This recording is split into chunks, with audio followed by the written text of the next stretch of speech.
The other day, Esther was sitting with an intention of cleaning her vibration up on a subject. And as she was doing that, she was using a process called focus wheel, which is, here's the problem. She wrote it at the top of the page. This is what's bugging me. And then she drew a big circle in the center of the page. And in the center, she wrote the exact opposite as near as she could define it. I've got this. What I want to feel is this. So she made her statement of intention in the center. And then she just made some statements that sort of bridged between the two. She made as many statements as she could that were more like what was in the middle and less like what was at the edge. She tried to make more statements that matched where she was wanting to be and fewer statements about where she was. Does that make sense? That's sort of the benefit of the focus wheel. And then she did another one and another one and another one and another one and another one and another one until she just wanted to throw the notebook in the swimming pool. Sitting by the swimming pool. She could feel she was bogged down in it. You heard us earlier say, by the way, we're out here on the leading edge, so come along, let's have fun. You heard us say earlier that the problem and the solution are expanding equally. In other words, the velocity of a problem and the velocity of the solution are expanding. They're different frequencies. But what Esther was feeling or sensing was that the more she was trying to fix this problem, looking for a solution, she was actually enhancing the problem rather than finding the solution. So her focus wheel, even though she had good intent, she wasn't getting anywhere with it. Have you ever had that experience? So she sat there, closed her notebook, sitting there holding the pen in her hand with the notebook on her lap, thinking or deciding to stop thinking for a minute. And then the thought came to her, if I could have anything I want regarding this, it was sort of a world event sort of thing. If I could have anything I want. And then right in the middle of that thought came an improved onion, one with less layers that were binding her. Since I can have anything I want, not if, since I can have anything I want, what do I want? And because Esther's tuned into us so often, that bridge was an easy one for her to make. And all of a sudden, she was overcome, maybe the best word that she would use, with clarity of desire that was so pure and clear and absent of any problems. It was like anything that she wanted, it felt fresh and new, and she wasn't dragging old beliefs and trying to fix them. It felt to her like she went through a portal where all things were possible, and her desire was at such a heightened place. She tapped right into the desires on that subject that she'd been accumulating maybe her whole life, and felt the clarity of what her inner being knows about that. That's what you're reaching for. And it's not going to come every day, but it is going to come on the things that really matter to you. But you have to find a way. This is the bottom line here. You have to find a way that the beliefs that you're dragging around are not active at the same time that you're focused on your desires. Because whatever you're focused upon is active. And if you've got an active belief in your vibration, it is most likely blocking out your reception of what you really want. So you just got to decide, what influence do I want to be under? Do I want to be under the influence of source or under the influence of something else? Do I want to be under the influence of the solution or under the influence of the problem? And you know how you get there easily is meditate. Because when you meditate, you stop your thoughts, and when you stop your thoughts, you stop your beliefs, and when you stop your beliefs, you stop your resistant beliefs, and when there's no resistance within your vibration rises, and there your inner being is right there ready to meet you with clarity. With clarity.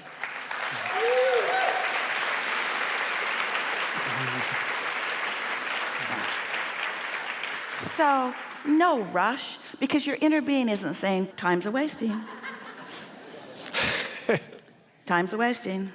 Your inner being is just right there, knowing what you want, knowing where you are in relationship to what you want, guiding you to exposure to thoughts and experiences that take you closer and closer and closer to what you want. But you know what trips so many of you up? Often you're standing in a place that you don't want to be, and your inner being is calling you closer to where you want to be.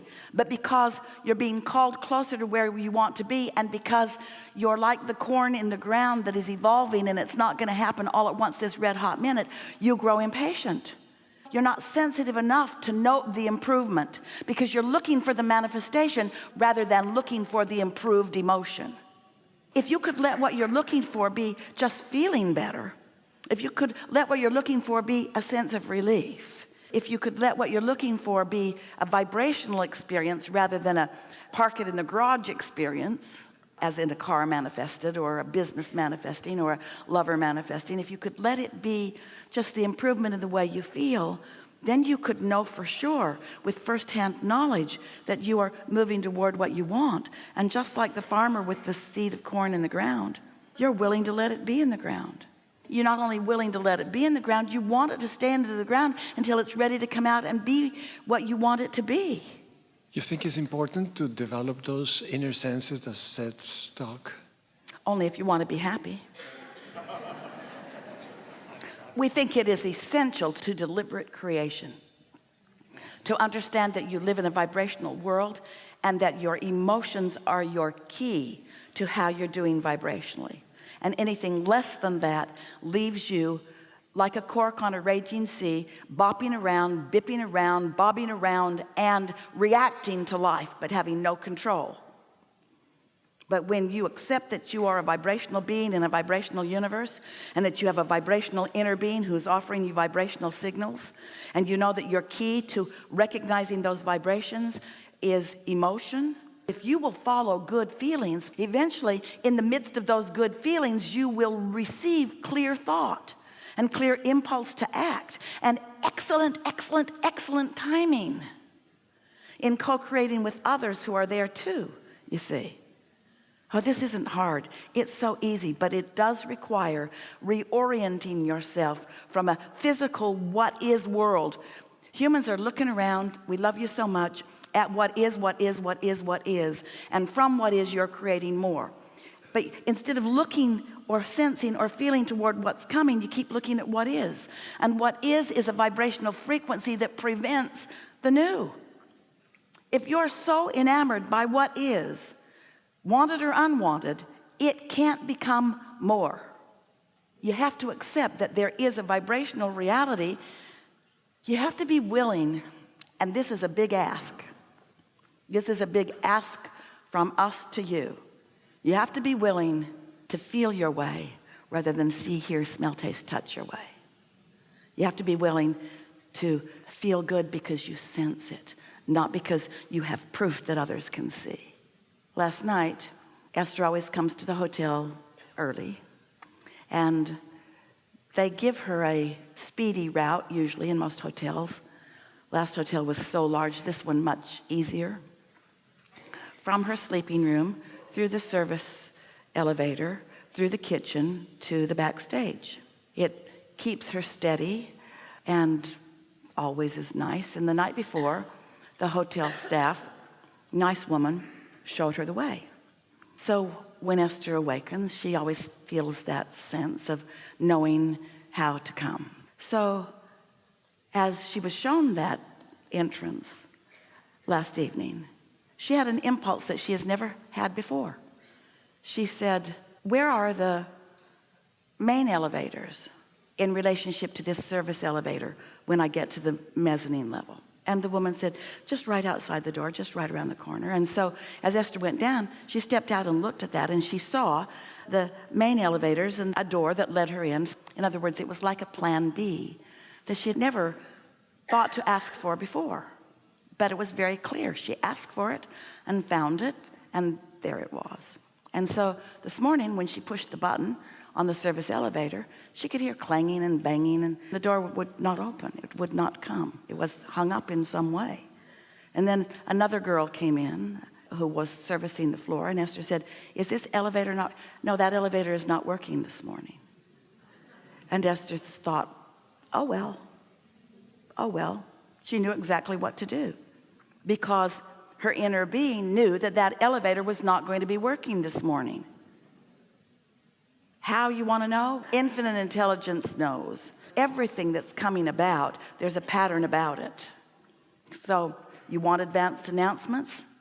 Esther always says, Abraham never gives me the backstory on anything, just the impulse. Even now, no backstory on anything, just the words right now, the appropriate words right now, the appropriate explanation right now is what she gets. And so you all are living that all the time.